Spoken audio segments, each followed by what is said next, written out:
کے بعد پھر اس چیز کو بتایا کہ قوم کے لوگوں، وہ تمہارا مالک ہے، وہ تمہاری ہر چیز سے واقف ہے،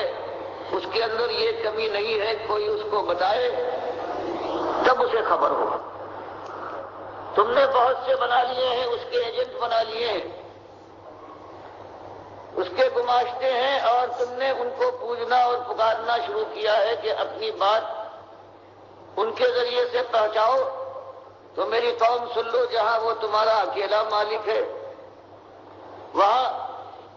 قریب مجیب ہے، وہ بے خبر نہیں ہے کہ کوئی اسے بتائے،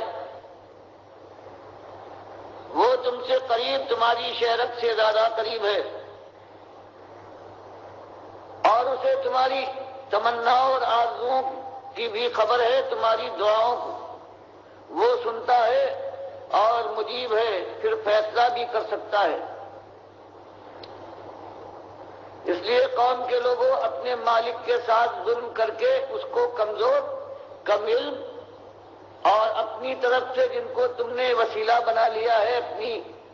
دعاؤں اور اپنی بات کے پہنچانے کا، ان کو زیادہ طاقتور، زیادہ علم اور زیادہ زورآور مان کر صرف اللہ کے ساتھ شریک نہیں بلکہ اللہ کی توہین کر رہے ہو، اس سے باز آ۔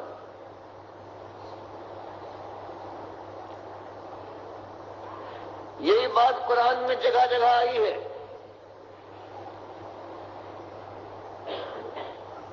کہ معاملہ یہی ہے، ہم ان کی جو پوجا کر رہے ہیں، ان کو ہم اپنا وسیلہ بنا رہے ہیں، تو یہ ہمارے سفارشی ہیں، ہم ان کو آسمان والے کے برابر تو نہیں مانتے لیکن اپنا سفارشی مانتے ہیں، اور یہ مانتے ہیں کہ یہ ہم کو، ہماری بات کو اس آسمان والے کے قریب کر سکتے ہیں، ہماری وہاں سنی نہیں جاتی اور ان کی ٹالی نہیں جاتی۔ تو مالک نے قرآن میں اس امت کو جو اسی راہ پر جانے والی تھی اس کو پہلے سے ہوشیار کر دیا کہ دیکھو، اپنے ایمان کی خیر مناؤ، اور یہ مثال دینے والا جو شیطان اور اس کے چیلے ہیں ان کے بہکائے میں نہ ہو، اور تم بھی اس کی ہاں میں ہاں ملا کر ایسی مثالیں اللہ کے لیے پیش نہ کرو۔ فلا تضربوا للہ الامثال ان اللہ یعلم وانتم لا تعلمون۔ تو دنیا والوں، اللہ کے پاس بات پہنچانے کے لیے تم نے سفارشی مقرر کیے ہیں، اور جب کوئی تمہیں ٹوک دے تو کہتے ہو کہ دیکھو، بادشاہ کے پاس جانے کے لیے وزیر اور درباری کی ضرورت ہوتی ہے، تو اس بڑے بادشاہ کے پاس کیا براہ راست پہنچ جاؤ گے؟ مالک نے فرمایا کہ ان سے کہہ دیجئے کہ بادشاہ اور وزیر کی مثال اپنے مالک کے ساتھ بیان کر کے اس کی توہین نہ کریں، اس کا نقص اور اس کی کمزوری نہ نکالیں، وہ پاک ہے کمزوریوں سے۔ اور اس فرق کو سمجھ لیں کہ ان اللہ یعلم وانتم لا تعلمون، کہ اللہ تعالیٰ کو ہر بات کا علم ہے، اور انسانوں تم کو خبر نہیں ہوتی، تم علم والے نہیں ہو، اس لیے بادشاہ مجبور ہے کہ اپنے وزیر کا سہارا پکڑے، اور وزیر محتاج ہے اس بات کا کہ جو اس کے گماشتے اور جو بادشاہ کے مقرر کیے ہوئے کارندے اس کی مملکت میں، حکومت میں پھیلے ہوئے ہیں، ان کا سہارا لے اور ان کے ذریعے سے معلومات حاصل کرے۔ تو مالک نے بتایا کہ دیکھو، اللہ کے ساتھ یہ معاملہ اور یہ مثالیں بیان نہ کرو، یہ تو اس کے لیے ہے، بادشاہ تو یقینی محتاج ہے، کیونکہ وزیر کے پاس معلومات جمع ہوتی ہے بادشاہ کے لیے، اور بادشاہ کو ہر بات کی خبر نہیں ہوتی، اس کو پوچھنا پڑتا ہے یا وزیر اس کو بتاتا ہے۔ تو اللہ کا معاملہ یہ نہیں ہے انسان کو اس طرح سے بے علم ہے، اللہ کو ہر بات کا علم ہے۔ تو آخر اب اس کے ساتھ جو اس کے بندے ہیں جن کو علم نہیں ہے، تم کہتے ہو وہ خبر کرے تب معلوم ہوگا اللہ کو، اور اللہ کو ایسے خبر نہیں ہوتی، تو یہ کتنا بات معذور۔ کئی مالک نے اس انداز سے بیان کیا وَيَعْبُدُونَ مِن دُونِ اللَّهِ مَا لَا يَضُرُّهُمْ وَلَا يَنفَعُهُمْ، کسی بادشاہ اور وزیر کی مثال کو سامنے رکھ کر یہ بھٹکے ہوئے لوگ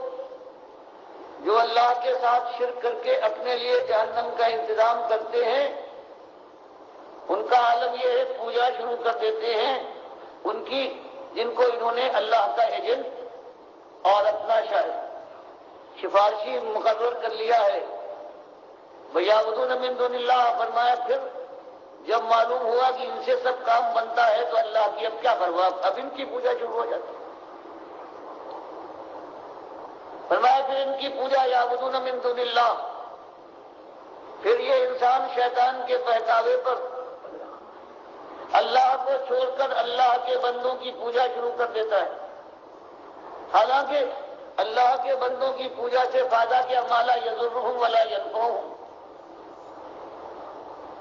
کہ یہ اگر بگڑ بھی جائے، ناراض بھی ہو جائے، نہ پوجا جائے تو یہ کسی کا کچھ بگاڑ نہیں سکتا، اور اگر اس کی پوجا میں دن رات لگ جایا جائے، جھنڈے اٹھائے جائیں، اس کے دن منایا جائے، اس کا عرس ہو، اس کے نعرے لگے، تو فرمایا کوئی نفع نہیں دے سکتا۔ یہ مرا ہوا اللہ کا بندہ خود محتاج تھا اپنی زندگی میں، اور اب کیسے مالک بن گیا۔ اب اگر کوئی ان سے ٹوک کر کہے کہ بھائی یہ بزرگ صحیح، نبی صحیح، ولی صحیح، لیکن یہ اللہ کے بندے تھے، اپنی زندگی میں کتنی مصیبتیں آئیں، اللہ نے ڈالی، اللہ نے ہٹائی، یہ نہ دور کر پائے۔ اپنے دوستوں، اپنے عزیزوں کا دیکھ رہے تھے، سخت وقت آیا، اللہ سے انہوں نے دعا کی اور پروردگار نے ہٹانا چاہا تو فرمایا کہ اللہ تعالیٰ کے یہ بندے تو اگر کوئی ان کو ٹوک دے کہ آخر ایسوں کی پوجا کرنا جو ان کے پاس نفع اور نقصان نہیں ہے، خود محتاج تھے، اللہ کے نیک بندے تھے، جھکے رہتے تھے، اللہ کو پکارتے تھے، نمازوں میں اللہ کو براہ راست کسی کو انہوں نے وسیلہ بنا کر اس معنوں میں کہ ہماری بات پہنچاؤ، کھڑے ہوئے اللہ اکبر کہہ کے اللہ تو بڑا ہے سمجھتے ہوئے مالک کو سمجھا ہے، تعریف کی الحمدللہ رب العالمین۔ تو اس پورے یقین کے ساتھ جو ہم کہہ رہے ہیں ہمارے مالک کو اس کی خبر ہے۔ ایاک نعبد و ایاک نستعین کہا انہوں نے کہ مالک تیری بندگی ہے اور تجھے مدد چاہتے ہیں، تو کبھی اس کے اندر کبھی خیال نہیں ہوا کہ کوئی اور براہ راست اپنے مالک سے کہہ رہے۔ رکوع سے اٹھنے لگے، سمع اللہ لمن حمدہ، یقین کے ساتھ کہہ دیا کہ جو ہم نے کہا ہے، جو تعریف کی ہے مالک کی، وہ سننے والا ہے، ساری چیزیں ہیں۔ کوئی ان کو ٹوک دے کہ بھائی ہمیشہ ہر موقع پر تم ایمان کا اقرار بھی کرتے ہو، اور اس کے بعد جب دعا کا معاملہ آئے تو اس کے بعد کوئی ٹھکانہ، کوئی ذریعہ، کوئی وسیلہ پکڑتے ہو، اور جب اپنی بندگی کرتے ہو تو اس کے بعد کبھی خیال نہیں آتا کہ دیکھو وہ اپنی بات جو کہتے ہو اسی یقین کے ساتھ کہ کسی کی ضرورت نہیں ہے، براہ راست اور سیدھے اللہ کو خبر ہوتی ہے، تبھی تو تم سب کچھ کرو۔ تو فرمایا اور ان کے پاس کوئی جواب نہیں ہوتا، بس یہی کہتے ہیں کہ نہیں یہ بات تو صحیح ہے، لیکن جیسے دنیا میں ہوتا ہے کہ جہاں سہارا پکڑنا پڑتا ہے، افسر کے پاس جانا ہو تو اس کے ماتحت کا ہاتھ اگر پکڑیں گے تب کچھ کام بنے گا۔ ہؤلاء شفاؤنا عند اللہ، یہ ہمارے سفارشی ہے، ہم سمجھتے ہیں ان کے پاس نہ صحیح کچھ نفع اور نقصان نہ ہوا، لیکن ان کا اثر تو ہے، محبوب تو ہیں، پیارے اور لاڈلے تو ہیں، بس یہ سفارش کریں گے اس لیے ہم ان کو خوش کر رہے ہیں، ان کے سامنے جھکتے ہیں، ان کے پھیرے لگاتے ہیں، ان کے دن مناتے ہیں، ان کی نظر و نیاز ہے، ان کی پکارے کرتے۔ تو مالک فرماتا ہے ان کو بھی سمجھا دیجیے، ان کے سامنے جو اللہ کے ساتھ یہ ظلم کرتے ہیں، یہ اللہ کے ساتھ ظلم نہیں ہے، یہ اپنی جانوں کے